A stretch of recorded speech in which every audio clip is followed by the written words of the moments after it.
नीरज चोपड़ा ने एक पिक्चर साझा करी। उस पिक्चर में था कि वो शादी कर रहे हैं। कैप्शन भी एक बहुत ही छोटा और प्यारा सा लिखा। बट क्या आपको इस पिक्चर के पोस्ट करने के पहले से पता था कि ऐसा कुछ होने वाला है या उनका कहीं रिश्ता पक्का हुआ है? नीरज चोपड़ा उन खिलाड़ियों में से हैं जिन्होंने कोई फालतू की एक्टिविज्म नहीं करी, कोई पॉलिटिक्स में इन्वॉल्वमेंट नहीं रखी और ना ही कोई पीआर स्टंट किया। लोगों ने तो इवन मनु भाकर के साथ भी उनका नाम जोड़ने की कोशिश करी थी, उस पर भी उन्होंने कुछ कहा नहीं, ना ही उसको उछालने की कोशिश करी। उन्होंने सिर्फ अपने गेम पे फोकस किया और अपने आप को और बेहतर करने की कोशिश करते रहे। हमारे देश के और भी खिलाड़ी हैं जो फालतू के एक्टिविज्म में लगे रहते हैं, कभी किसी आंदोलन में बैठ जाएंगे और कुछ तो पॉलिटिक्स तक ज्वाइन कर लेते हैं। बट जो सरकार इन खिलाड़ियों के न्यूट्रिशन पे, इनके ट्रेडिंग पे खर्चा करती है, वो व्यर्थ चले जाता है और इन खिलाड़ियों को कोई फर्क भी नहीं पड़ता। और वहीं दूसरी तरफ नीरज चोपड़ा है जो शायद सपोर्ट करते होंगे कांग्रेस या आम आदमी पार्टी को या किसी और पार्टी को, बट उनका फोकस सिर्फ गेम है और देश का नाम रोशन करना है। देखो, अपना ओपिनियन कमेंट करके जरूर से बताना। सो बढ़ते हैं अगली न्यूज की तरफ। तो बात करते हैं, क्या रैपर एमी वे बंटाई की शादी हो गई है? यस गाइस, कल रात को एमी वे बंटाई एक्ट्रेस स्वालिना के साथ शादी के जोड़े में ये फोटोज पोस्ट किए थे। शुरू में लगा शायद से उनका कोई म्यूजिक वीडियो आने वाला है, पर कमेंट्स में लोग उन्हें कांग्रेचुलेट करने लगे।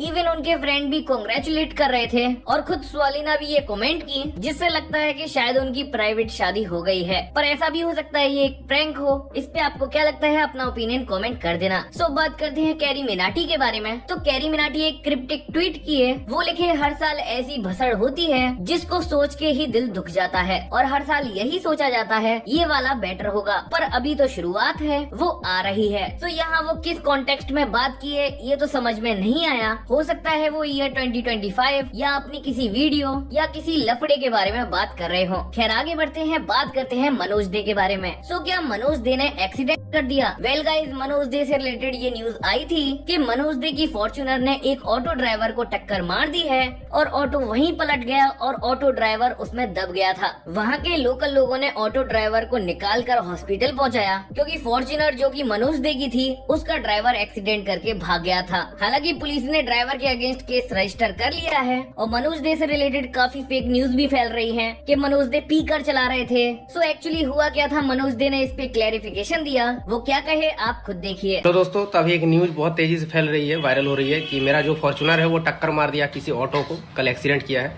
तो ये न्यूज जो है ये रियल है, बट इसमें मैं इन्वॉल्व नहीं हूँ, ठीक है। एक्चुअली हुआ ये था कि कल एक शादी था, तो मैं भी आया था यहाँ, एक फ्रेंड का शादी था, वहाँ पे अटेंड करने के लिए। तो उसी बीच क्या हुआ कि मेरा जो एक बड़े पापा का लड़का है वो चाबी लेके कब गया यहाँ तक मुझे ये पता भी नहीं है। चाबी लेके वो गया अपना, मेरा फॉर्च्यूनर, और अपने फैमिली को, अपना वाइफ, अपने बच्चे को लेकर के वो जा रहा था शादी घर, ठीक है, छोड़ने के लिए, और कब जाके एक्सीडेंट कर दिया है। और न्यूज में ये भी लिखा हुआ है कि मनोज दे का फॉर्च्यूनर ने मारा टक्कर, ना कि मनोज दे ने मारा। तो मैं वहाँ पे था ही नहीं और मुझे यहाँ तक पता भी नहीं था। डायरेक्ट बहुत ज्यादा न्यूज फैलने लगा, फोन आने लगा कि मेरा गाड़ी एक्सीडेंट किया है। अब देखिए क्या ही बताए, और इतना दिक्कत हो गया है। अभी देखते हैं, वैसे मैटर ज्यादा सीरियस नहीं है और किसी को चोट वोट भी उतना नहीं लगा है। शायद से ऑटो चालक को थोड़ा बहुत लगा है, बट थोड़ा बहुत ही है, उतना कुछ गंभीर नहीं है जैसा कि न्यूज में दिखाया जा रहा है। तो बस आप लोग सब्र रखें। पॉडकास्ट में गई थी, जानना चाहूंगी इस पर हमें उल्टा दिख रहा है। हमने हमेशा उनको चार्जेस, मतलब वो लोगों पे हावी होते हैं, इस बार आप हावी हो रहे हो, कैसा रहा? पहले तो एक्सपीरियंस जानना चाहूंगी। अरे बहुत मजेदार, बहुत अच्छा लड़का है और हम दोनों ही बिग बॉस विनर्स हैं, तो हमें पता है how much does it take to win that trophy. और हम दोनों ही बड़ी अच्छे से बैंटर कर रहे हैं, हमारा मजेदार था, फन वो था हमारा पॉडकास्ट सॉरी। और कुछ सवाल आए, कुछ जवाब गए, मतलब बहुत अच्छा, very nice sweet guy. And I wish कि मैं दोबारा जाऊँ कभी, फिर कुछ मुद्दे उठे, लेकिन ये सब दोस्ती में है, सब मजे में है। आई एम श्योर उसकी जो फैन क्लब है वो भी समझ गए होंगे भाई कि ये सब हम एंटरटेनमेंट के लिए कर रहे हैं। और चाहे वो यूट्यूबर हो, इन्फ्लुएंसर हो, एक्टर हो, टीवी स्टार हो, ये सब आपके लिए होता है, आपको लड़ने की जरूरत नहीं है हमारे लिए। करणवीर मेहरा ने रजत दलाल से माफी मांगी। Yes guys, recently Rajat Dalal, Karanveer and Ashita Dhawan के बीच कंट्रोवर्सी हुई थी। इस कंट्रोवर्सी पर फाइनली करणवीर मेहरा ने बताया कि उनकी तरफ से थोड़ी सी मिसअंडरस्टैंडिंग हो गई थी। करण ने ये पोस्ट बिना पूरा पढ़े शेयर कर दिया था, जिस पे रजत दलाल ऑफेंड हो गए थे। सो इस बात को लेकर वो माफी मांगे, आप खुद देखिए वो क्या कहे। और फिर कल एक और पोस्ट आपने रिपोस्ट किया हुआ है जहाँ पे, अरे वो यार मेरे कई बार ऐसे पोस्ट जल्दी हो रहे हैं क्योंकि वो रिक्वेस्ट कर रहे हैं लोग, और कई लोगों को मैंने बिल्कुल पसंद नहीं आ रहा कि मेरे को मीडिया के लोगों को भी, स्पेशली विमेन को थ्रेट्स आ रही हैं, तैश में लोग कर रहे हैं कोई नहीं, फेसलेस लोग हैं। रजत बहुत अच्छा लड़का है, दिल का बहुत साफ है, उसने गेम बहुत अच्छा खेला है, लेकिन ये जो सपोर्टर्स हैं जो जबरदस्ती का कुछ कर रहे हैं और थ्रेट या तुम निकलो घर से, मैं तुम्हें बताऊंगा। तैश में आके कर रहे हैं। एक बार किसी ने कंप्लेन कर दिया, आईपी मिल गया आपका, घर से आपको उठा के लेके जाएगी पुलिस। तो प्लीज़ ये बंद कर दो। मीडिया के लोग भी अपने ही है भाई, जनता ही है ये।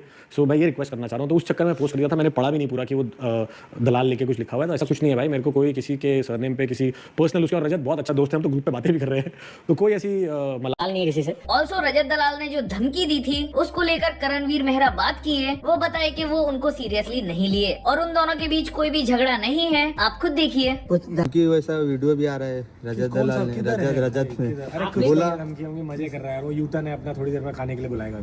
हम सब ग्रुप पे बातें ही कर रहे हैं, चिल मार रहे हैं। फिर ये सब फेक हो रहा है, पागल बनाया। नहीं फिर ये पब्लिक को फेक बना रहा है, फेक हो रहा है ये सब। को पागल बनाया। आपको क्या लगता है अपना ओपिनियन कमेंट कर देना। Also talking about Elvish Yadav, तो एल्विश यादव एंड करणवीर मेहरा ने एक दूसरे को रोस्ट किया। यस गाइस, करणवीर मेहरा एल्विश यादव के पॉडकास्ट शो पर गए थे जिसका वीडियो आउट हो चुका है और वहाँ एल्विश यादव एंड करणवीर मेहरा ने एक दूसरे को रोस्ट किया। आप देखिए। पर वहाँ पे कोने कोने में तो देखो कैमरे लगे हैं, पर कौन सा कोना पकड़ा था वैसे आपने? एक कोने में थे ना आप? मेरा नहीं, सारे कोने मेरे पसंदीदा थे, सारे पसंदीदा थे। वैसे मेरा भी एक दोस्त था गाइस जो कोने में रहता था, बाद में पता लगा स्मैक किया है। तो आप कुछ अंदर लेके गए थे या फिर कुछ और सिस्टम था?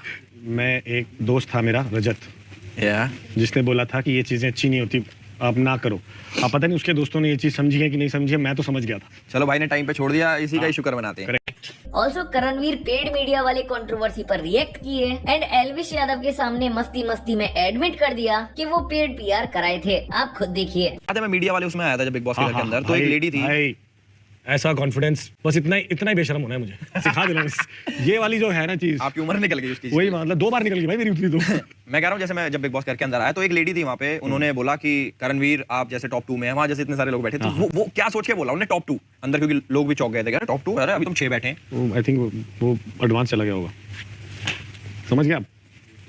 ये होती है पेड मीडिया, भाई भी accept. Also talking about Karanveer Mehra, तो आखिर क्यों करणवीर मेहरा एल्विश यादव के पॉडकास्ट पर गए थे, जबकि एल्विश यादव ने तो उनके अगेंस्ट बिग बॉस में पेड मीडिया वाला मुद्दा उठाया था। सो इस टॉपिक पर करणवीर मेहरा मीडिया को रिप्लाई दिए। वो एल्विश यादव की तारीफ करते हुए क्या कहे, आप खुद देखिए। ये तभी मेरा जाने का मतलब था। वहाँ पे हमने केक काटा, सेलिब्रेट की अपनी विन, उसने ट्रॉफी पास से देखी, अपने पॉडकास्ट में एंड में ट्रॉफी लेके भागा रजत के लिए।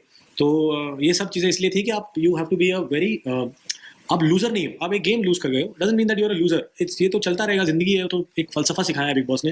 अब आप उसको कैसे लेते हो, क्या करते हो, उसका ही आपके ऊपर है। और एल्विश बहुत ही मजेदार लड़का है, उसने अपना जोर लगा दिया जीतने के लिए। नहीं जीता उसका घोड़ा, उसका खिलाड़ी, तो उसने दिल पे नहीं ले लिया। सबसे पहले मुझे ही बुलाया कि भाई इंटरव्यू करते हैं, मजा आएगा। तो हमने बहुत मजेदार बातें करी, बहुत फन सेगमेंट था वो भी, तोड़ फोड़ पॉडकास्ट जो भी था वो, एंड बहुत फन आया हमें।